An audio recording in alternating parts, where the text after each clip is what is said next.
आपका मेरे चैनल में स्वागत है। आज हम पढ़ेंगे हमारे अतीत के कक्षा 6 के अध्याय 1 में। अध्याय 1 में हम पढ़ेंगे क्या, कब, कहाँ और कैसे। यह है अध्याय का नाम। इसमें हम देख सकते हैं कि यहाँ पे एक चित्र दे रखा है एक लड़की का, जिसमें रशिदा है। रशिदा का सवाल ये है कि वह रशिदा बैठी है और वह अखबार पढ़ रही थी। अचानक उसकी निगाह सुर्खी पर पड़ी। 100 साल पहले। वह सोचने लगी कि यह कैसे जान सकते कि इतने वर्षों पहले क्या हुआ था। कैसे पता लगाए? यह जानने के लिए कल क्या हुआ था तुम रेडियो सुन सकते हो, टेलीविजन देख सकते हो या अखबार पढ़ सकते हो। साथ ही ये जानने के लिए पिछले साल क्या हुआ था तुम किसी के एक व्यक्ति से बात कर सकते हो जो उस समय की स्मृति में हो। लेकिन बहुत पहले क्या हुआ था ये कैसे जाना सकता है? अतीत के बारे में हम क्या जान सकते हैं? अतीत के बारे में बहुत कुछ जाना जा सकता है, जैसे लोग क्या खाते थे, कैसे कपड़े पहनते थे, किस तरह के घरों में रहते थे और आखेट को कैसे आखेट करते थे। संगीतकारों या विज्ञान के जीवन में के बारे में बहुत सारी जानकारी हासिल कर सकते हैं। यही नहीं, हम यह पता कर सकते हैं कि उस समय बच्चे कौन सा गेम खेलते थे और कौन सी कहानियां सुना करते थे और कौन से नाटक देखते थे या कौन सा गीत गाते थे। लोग कहाँ रहते थे। मानचित्र 1 के पृष्ठ 2 में नर्मदा नदी का पता लगा। कई लाख वर्ष पहले लोग नदी के तट पर रहे हैं। यहाँ रहने वाले आरंभिक लोगों में से कुछ कुशल संग्राहक थे जो आसपास के जंगलों की विशाल संपदा से परिचित थे। अपने भोजन के लिए वे जड़, फलों तथा जंगल के अन्य उत्पादों का यही संग्रह करते थे। वे जानवरों का आखेट भी करते थे। अब तुम उत्तर पश्चिम की सुलेमान और किरथर पहाड़ियों को पता लगाओ। इसी क्षेत्र में ऐसे बहुत सारे स्थान है जहाँ 8000 वर्ष पूर्व स्त्री पुरुषों ने सबसे पहले गेहूं और जौ जैसे फसलों का उत्पादन आरंभ किया था। उन्होंने भेड़, बकरी, गाय, बैल जैसे पशुओं को पालतू बनाना किया था। ये लोग गाँव में रहते थे। उत्तर पूर्व में गारो तथा मध्य में विंध्य पहाड़ियों का पता लगाओ। ये कुछ ऐसे अन्य क्षेत्र है जहाँ कृषि का विकास हुआ है। यहाँ सबसे पहले चावल उगाया गया था तथा स्थान विंध्य के उत्तर में थे। यह एक मानचित्र। इस मानचित्र में यहाँ तो सवाल पूछे गए थे हमसे। ये सवाल थे नर्मदा नदी का पता लगाओ। तो हम मानचित्र में देखकर नर्मदा नदी का पता लगा सकते हैं। यही नर्मदा नदी जो कि यहाँ पर बहती है। नर्मदा नदी जो है महाराष्ट्र में बहती है। महाराष्ट्र में, एमपी में और छत्तीसगढ़ में। इन जगहों पर नर्मदा नदी का पानी बहुत याद से बहता है और साथ में तेलंगाना में भी ये बहती है, तेलंगाना राज्य में। दूसरा प्रश्न था कि उत्तर पश्चिम की सुलेमान और किरथर पहाड़ी को पता लगाओ। तो इनको देखते हुए हम सुलेमान की पहाड़ी का पता लगा सकते हैं और किरथर पहाड़ी जो कि काबुल नदी के पास है। और ये जो इलाका है यह पहले भारत में वो करता था, बट अब इसको अफगानिस्तान के कहा जाता है। आज का अफगानिस्तान ये है और यहाँ पर ये पहाड़ियाँ है सुलेमान नदी जो कि पाकिस्तान से आगे है। तो आगे चलते हैं। आगे चलने पर यहाँ कुछ प्रश्न है। मानचित्र पर सिंधु तथा उसकी सहायक नदी का पता लगाने का प्रयास करो। सिंधु तथा उसकी सहायक नदी। अब इस चित्र में हम देख सकते हैं सिंधु नदी यह है जो कि बहती है चाइना के तिब्बत से है। तिब्बत तिब्बत वह जगह है जो कि चाइना ने जहाँ अवैध कब्जा कर रखा है। तिब्बत यहाँ बहती है। तिब्बत से बहती है। ये सिंधु नदी है। सिंधु नदी तिब्बत से बहती हुई जम्मू कश्मीर में प्रवेश करती है। जम्मू कश्मीर में के अंदर झेलम नदी, चिनाब नदी, रावी नदी और सतलुज नदी और जो व्यास नदी है, ये नदियाँ मिलकर सिंधु नदी की सहायक नदियाँ बनती है। और इनसे सिंधु नदी आगे बहकर पाकिस्तान में जाती है और वहाँ से सीधी ये अरब सागर में मिल जाती है, जैसा कि आप देख सकते हैं इस चित्र में, मानचित्र में।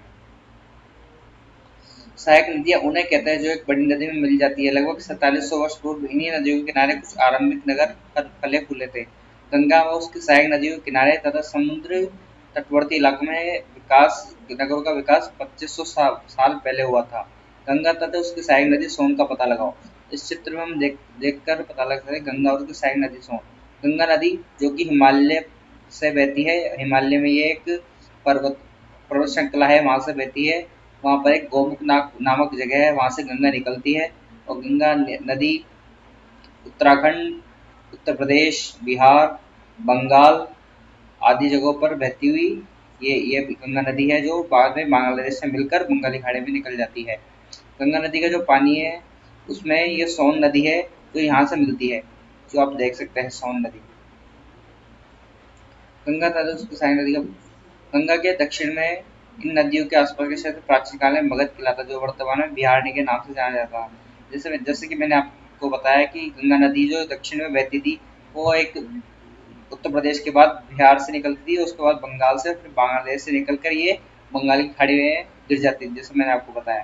तो मगध जो क्षेत्र है, मगध ये वाला क्षेत्र है, ये है मगध का क्षेत्र, इसको मगध का क्षेत्र बोलते हैं। मगध मगध जो कि वर्तमान में बिहार के नाम, इसके शासक बहुत शक्तिशाली थे। उन्होंने एक विशाल साम्राज्य स्थापित किया था। देश के अन्य हिस्सों में भी ऐसे ही राज्यों की स्थापना की थी। लोगों ने सदैव उपमहाद्वीप के एक हिस्से से दूसरे हिस्से तक की यात्रा की है। कभी कभी हिमालय से ऊंचे पर्वतों, पहाड़ियों, रेगिस्तान, नदियों और समुद्र का यात्रा जोखिम भरी रहती थी, फिर भी यात्रा उनके लिए असंभव नहीं थी। अतः कभी लोग काम की तलाश में, तो कभी प्राकृतिक आपदाओं के कारण एक स्थान से दूसरे स्थान जाया करते थे। कभी कभी सेनाएं एक दूसरे पर विजय हासिल करने के लिए जाती थी। इसके साथ ही अतिथि व्यापारी कभी काफिले में और कभी जहाजों में अपने साथ मूल्यवान वस्तुएं एक स्थान से दूसरे स्थान लेकर जाते थे और एक कस्बे से दूसरे कस्बे में जाकर बस जाया करते थे। कुछ लोग नए और रोचक स्थानों को खोजने के लिए भी यात्रा किया करते थे। उन सभी यात्राओं को लोग एक दूसरे के विचारों को जानने का अवसर मिला। आज लोग यात्राएं क्यों करते हैं? एक बार फिर से मानचित्र वन को देखिए, पहाड़ियां, पर्वत, समुद्र इस उपमहाद्वीप की प्राकृतिक सीमा का निर्माण करते हैं। हालांकि लोगों के लिए इन सीमाओं को पार करना आसान नहीं था। जिन्होंने ऐसा चाहा वैसा कर सके, वे पर्वत की ऊंचाई को छू सके तथा गहरे समुद्र को पार कर सके। उपमहाद्वीप के बाहर से कुछ लोग आए और यहाँ आए और यहीं बस गए। लोगों के आगमन ने हमारी सांस्कृतिक परंपराओं को समृद्ध किया। कई सौ वर्षों से लोग पत्थर को तराशने, संगीत रचने और यहाँ तक कि भोजन बनाने के नए नए तरीकों के बारे में विचार करते रहे हैं। देश के नाम, अपने देश के नाम प्राय इंडिया है और भारत जैसे नामों का प्रयोग करते हैं। इंडिया शब्द इंडस से निकला है, जिसे संस्कृत में हम सिंधु कहा जाता है। अपने एटलस में ईरान और यूनान का पता लगाओ। लगभग 2500 वर्ष पूर्व उत्तर पश्चिम की ओर से आने वाले ईरानियों और यूनानियों ने सिंधु को हिंदोस अथवा इंदोस और इस नदी के पूर्व में स्थित भूमि प्रदेश को इंडिया कहा था। भारत नाम का प्रयोग उत्तर पश्चिम में रहने वाले लोगों के एक समूह के लिए किया जाता है। इस समूह का उल्लेख संस्कृत की आरंभिक कृति ऋग्वेद में मिलता है। बाद में इसका प्रयोग देश के लिए होने लगा। अतीत के बारे में कैसे जानें? अतीत के बारे में कई तरह की से प्राप्त, उनमें से एक तरीका है पुस्तकों को ढूंढना और पढ़ना। ये पुस्तकें हाथ से लिखी होने के कारण पांडुलिपि कहलाती है। पांडुलिपि क्या होती है? यह ताड़ पत्रों से बनी हुई पांडुलिपि का एक पृष्ठ है। ताड़ पत्ते यानी ये इस तरह का होता है, जैसे जैसे पुराने पेड़ों के पत्ते होते हैं, जैसे उसी तरह एक ताड़ का पेड़ होता है, उसकी पत्तियों पर पहले ये कलम से लिखी जाती थी। हमारे जो ऋषि मुनि थे पुराने टाइम में, वो ये लिखते थे। तो ये पांडुलिपि लगभग 1000 वर्ष पहले लिखी गई थी। किताब बनाने के लिए ताड़ के पत्तों को काटकर उनके अलग अलग हिस्सों को एक साथ बांध दिया जाता है और कुछ पेड़ की छाल से बनी ऐसी ही पांडुलिपि को तुम यहाँ देख सकते हो। पांडुलिपि जो है, अंग्रेजी में पांडुलिपि को मैन्यूस्क्रिप्ट कहा जाता है तथा लैटिन शब्द मेन्यू, इसका अर्थ है हाथ है, से निकला है। ये पांडुलिपियां प्राय ताड़पत्रों तथा हिमालय के क्षेत्र में उगने वाले भुर्ज नामक पेड़ की छाल से विशेष तरीके से तैयार भोजपत्र पर लिखी मिलती है। कई वर्षों में इनमें से कई पांडुलिपि को कीड़ों ने खा लिया तथा कुछ नष्ट कर दी गई। फिर भी कई ऐसी पांडुलिपियां आज भी उपलब्ध है। प्राय ये पांडुलिपियां मंदिरों और विहारों में प्राप्त होती है।